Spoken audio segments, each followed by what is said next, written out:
Experience? നല്ലോണം സന്തോഷം. പ്രേക്ഷകരോടൊപ്പം ഈ കണ്ട് കാണുമ്പോൾ അവരുടെ അഭിപ്രായം കേൾക്കുമ്പോൾ എന്ത് തോന്നുന്നു? അവരത് പ്രേക്ഷകരാണ് പകുതി പേരും എന്നെ വളർത്തി നിർത്തിയിട്ട് എങ്ങനെയുണ്ടെന്ന് ചോദിക്കുന്നത്. ആക്ച്വലി നിങ്ങളാണ് പറയേണ്ടത്, ക്യാമറ നിങ്ങളുടെ നേരെയാണ് നിൽക്കുന്നത്.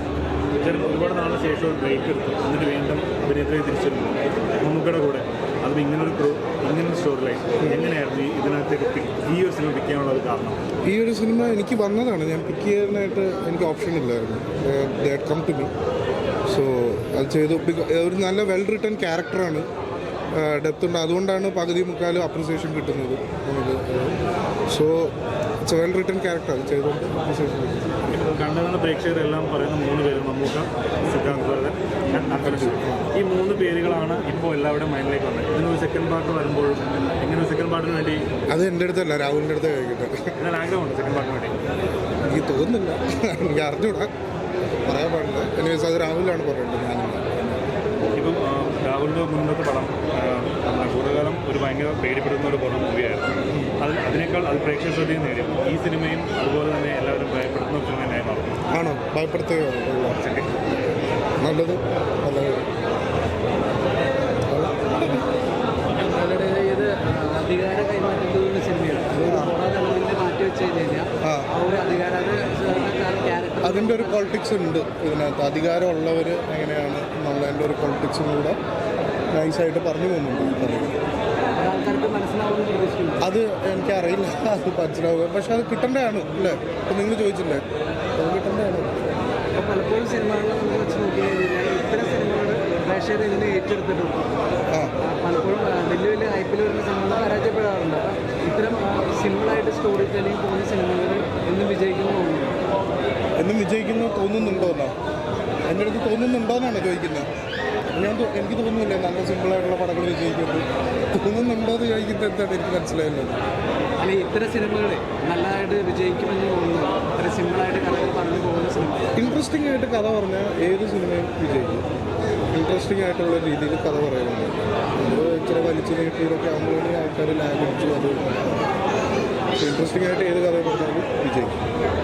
നമ്മുടെ പ്രേക്ഷകർ അത് അങ്ങനെ സ്വീകരിക്കുന്ന ഒരു പ്രേക്ഷകരാണ്. ഈ മമ്മൂക്ക സിനിമ അത്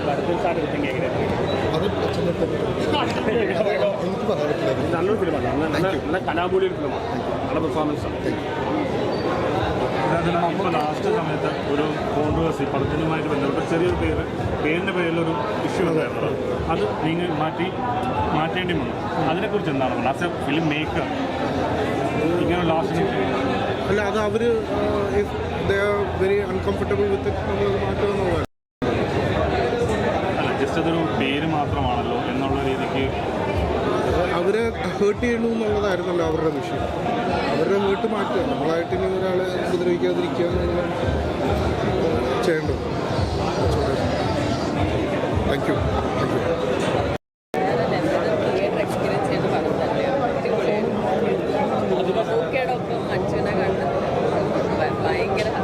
ഈ മമ്മൂക്കേനെ ഇതിനു മുമ്പ് ഇങ്ങനെ ഒരു റോളിൽ കണ്ടിട്ടില്ലല്ലോ. അപ്പോൾ ഇത് എക്സ്പീരിയൻസ് എങ്ങനെയുണ്ടായിരുന്നു? അർജുന ഇന്നേ വരെ ഇറങ്ങിയതിൽ ഏറ്റവും മികച്ച സിനിമ എന്ന് പറയാൻ പറ്റും.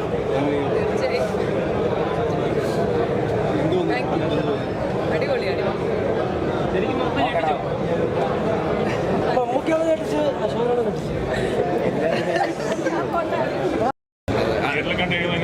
പൊളിയല്ലേ? ഇത്തരം ജീവിതത്തിൽ അഭിനയിക്കാൻ ആഗ്രഹമുള്ള ഒരു വ്യക്തിയും അഭിനയം തുടങ്ങിയിട്ട് ഒരിക്കലും പ്രതീക്ഷയില്ല ഇങ്ങനെ ഒരു ബ്ലാക്ക് ആൻഡ് വൈറ്റ് പടത്തിൽ അഭിനയിക്കാൻ പറ്റുമെന്നുള്ളത്. അതിന് രാഹുലേട്ടനോട് ഭയങ്കര ബിഗ് താങ്ക്സ്. പിന്നെ ഇങ്ങനത്തെ ഒരു ക്യാരക്ടർ വന്നതിനും ഇങ്ങനത്തെ ഒരു പടം മേക്ക് ചെയ്തതിനും പടം കണ്ടിട്ട് ബാക്കി എങ്ങനെയാണ് എക്സ്പീരിയൻസ് പറയാൻ പറ്റുക. അത് പൊളിയായിരുന്നു. നമുക്ക് കുറേ കാര്യങ്ങൾ പഠിക്കാനും പറ്റി. ഒരു അടിപൊളിയായിരുന്നു. ഒരിക്കലും മറക്കാൻ പറ്റാത്ത കുറേ നല്ല മെമ്മറീസ് കിട്ടി.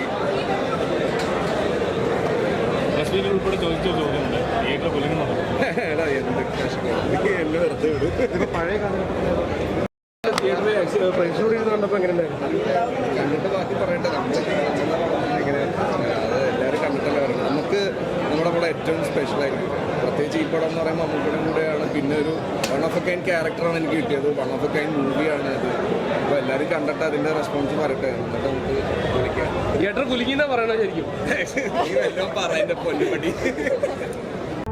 കൂടുതൽ വീഡിയോസിനായി B4 Place ഫോളോ ചെയ്യൂ, സബ്സ്ക്രൈബ് ചെയ്യൂ.